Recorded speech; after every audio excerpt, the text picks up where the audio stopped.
करने के लिए प्रेरित नहीं करते। थोड़ी देर बैठ के भगवत चर्चा सुनो, थोड़ी देर बैठ के तो उसके अंदर दैवी संपदा आएगी। हम गंदे दृश्य दिखाएंगे, आपस में सावधानी नहीं रखेंगे, गंदी बातें करेंगे तो संस्कार बन रहे हैं, वही आगे चल करके आसुरी भाव को प्राप्त हो जाता है। बच्चों को कैसी कैसी बातें सिखाई जाती, तभी उनका जीवन अमंगलमय हो जाता है, अपवित्र हो जाता है। और ऐसा है जैसा आप संस्कार डालोगे बच्चों के ऊपर वैसे ही प्रभाव पड़ता है। ऐसे बच्चे हैं, छोटे छोटे बच्चे हैं, चतुरासी जी 50-50 पद चतुरासी जी के याद, पूरी पूरी चतुरासी जी याद है। क्यों?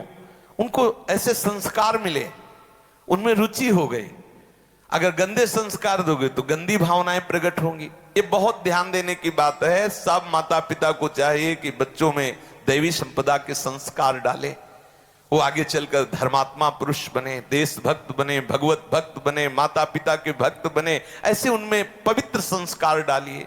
जब तक शास्त्र स्वाध्याय नहीं होगा, भगवान नाम जप नहीं होगा, जब तक प्रभु की आराधना नहीं होगी, तब तक उसमें दैवी संपदा आने वाली नहीं। आसुरी संपदा आएगी तो आपको ही बुढ़ापे में पीटेंगे। सच्ची बात समझ लीजिए, जीवन भर मोह किया है तो बैठ के रोगे कि एक बार तो लड़का बहू हमारी तरफ देख लेते, लेकिन लड़का बहू कार में बैठे हो, जा रहे हैं होटल में खाने, हो तुम वहां मच्छर तुम्हें खाएंगे बैठे बैठे। सावधान रहो, अभी से संस्कार उनको डालो भक्ति के, भगवत अनुराग के। लोगों को लगता है अगर भजन के लिए कहेंगे तो कहीं बाबा जी न अरे बाबा जी बनना खेल तमाशा समझते हो क्या? बाबा जी कोई बहुत माता पिता जब तपस्या करते हैं, कई जन्मों से करते हैं, तब उनके गर्भ से भगवत अनुरागी पैदा होते हैं। भेष रख लेना बात अलग होता है। लोग समझते हैं कि बच्चा अगर राधा राधा 2 माला जपेगा तो उसकी पढ़ाई में बाधा पड़ेगी। नहीं, अगर वो भगवान नाम जप करेगा तो उसकी बुद्धि पवित्र और प्रखर हो जाएगी। वो जिधर जाएगी बुद्धि उधर बहुत बढ़िया काम करेगी। चाहिए घर परिवार में बच्चों को बैठाल कर भागवती का आचरण कराए जाए, थोड़ा 1-2 माला ही सही। ऐसे माता पिता को शिक्षा देनी चाहिए। देखो हम तुम्हारे लिए नाश्ता तैयार करें, तुम ठाकुर जी के सामने बैठो, 1 माला बोलो राधा राधा, फिर हम तुम्हें जो कहोगे वो नाश्ता प्यार दुलार से 1 माला का संस्कार डालो। उनकी बुद्धि बहुत तीव्र और पवित्र होगी। जो जिधर लगाओगे, भाई ऊर्जा शक्ति है, जिधर लगाओगे। आप सांसारिक पढ़ाई में लगाओगे तो बहुत अच्छे विद्यार्थी बनोगे, आप संयमी बनोगे, आप जितेंद्री होगे, आप धर्मात्मा होगे। हमारी यही समझ में नहीं आता कि कैसे माता पिता हैं जिनके बच्चे शासन में नहीं रहते। माता जी बहुत कष्ट होता है। बच्चे, एक माँ कह रही थी कि हमारे बच्चे मांस लाते हैं, मांस बनाते हैं, मांस खाते हैं। ये तुम्हारी कमी है।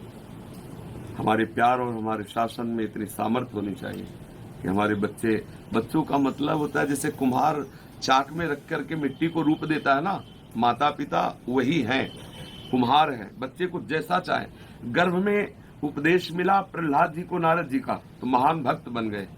एक उधर जन्मभूमि की तरफ एक सुल्ताना डाकू हुआ, बहुत नामी डाकू था। वो जब अंग्रेजों का राज्य था तब पकड़ा गया, उसे फांसी की सजा हुई। तो उससे कहा गया तुम्हारी अंतिम इच्छा क्या है? तो उसने कहा मैं माँ से मिलना चाहता हूँ। माँ को बुलाया गया, माँ आई, लाला दौड़ करके माँ की नाक भर ली और काट ली पूरी माँ दांत से। तो अंग्रेजों ने पूछा कि तुमने क्यों काट ली?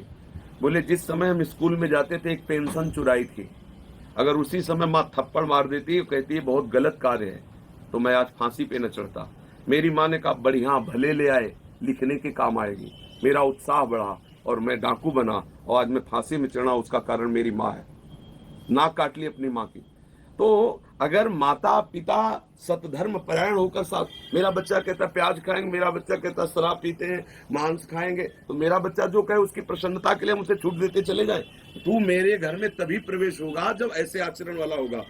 फिर हमें याद आती जन्मभूमि के, हम लोगों के माता पिता ऐसे नहीं थे। अगर कह दिया कि धूप में खड़े रहो तो प्रश्न नहीं होगा, केवल खड़े रहोगे। अगर प्रश्न किया तो पहले घूसा में लपसंका निकल जाती थी। जे भी पीठ में धम्म से और गाल में चट से पड़ा तो सब हिसाब किताब बराबर, और ऐसे ऐसे कांपते थे। बिल्कुल जहां खड़े वहीं खड़े, उसका परिणाम आपके सामने बैठे। जिस दिन हम बाबा जी बने थे वो पिताजी आज बहुत मतलब शेर दिल आदमी, जीवन में कभी अधर्म में कदम नहीं रखा। हमारे परिवार में वंश परंपरा में कभी प्याज लहसुन बीड़ी सिगरेट और सब ऐसा नहीं। तो जब बाबा जी बनने तब उन्होंने कहा खड़े हो, हम भयवश नहीं खड़े हुए।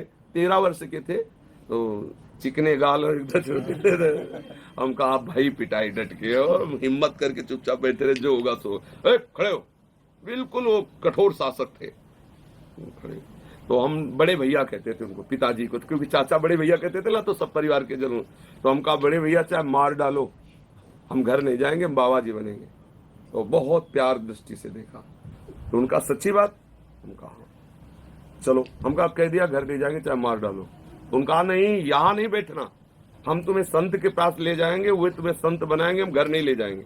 जब खड़े हुए तो ऐसे छाती से लगाया उन्होंने, विशाल का शरीर उनका था, छाती से लगाया और ऐसे काफी देर लगाए रखे ऐसे, और कहा हम आशीर्वाद देते हैं, ऊसर में बैठोगे तो भी फूल बरसेंगे। पिताजी ने कहा पर ये ध्यान रखना, अगर किसी की बहन बेटी छेड़ी, जीवन में सुना और हम जिंदा रहे तो पहले हम तुम्हें काटेंगे, जाके ध्यान रखना, नहीं तो घर चलो, सब है, ब्याह करना और भजन करना जैसे सब परिवार के कर रहे हैं। अगर बाबा जी बनना है तो ये नियम ले लो कि जीवन में किसी बहन बेटी को देखा तो हम वहीं काट डालेंगे आके, हमें सफाई की जरूरत नहीं पड़ेगी।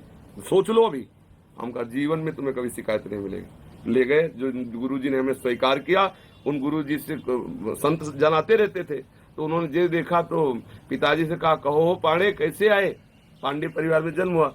बोले स्वामी जी लड़का कहता है हम भजन करेंगे। तो आई तरह देव बोले क्यों नहीं भजन करेगा, हम कहा हाँ महाराज जी भजन करेंगे। बोले एक हफ्ता छोड़ दो, एक हफ्ता में तब घर भाग आएगा या हम एक हफ्ता में दीक्षा देंगे।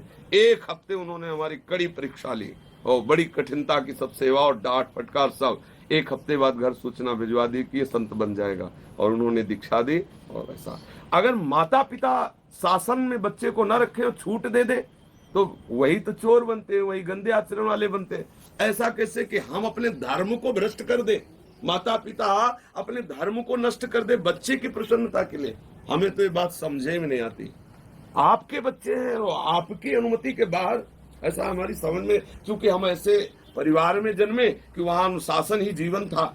और जिस देश में अनुशासन नहीं, जिस ग्राम में अनुशासन नहीं, जिस परिवार में अनुशासन नहीं, निश्चित वहां धर्म ही वास करता है। धर्म कैसे, अनुशासन एक मतलब आप देखो, अगर अपने राज्य में अनुशासन न हो तो भ्रष्टाचार फैल जाए। अनुशासन सबसे बड़ी सामर्थ्य है। तो इतना मृदु अनुशासन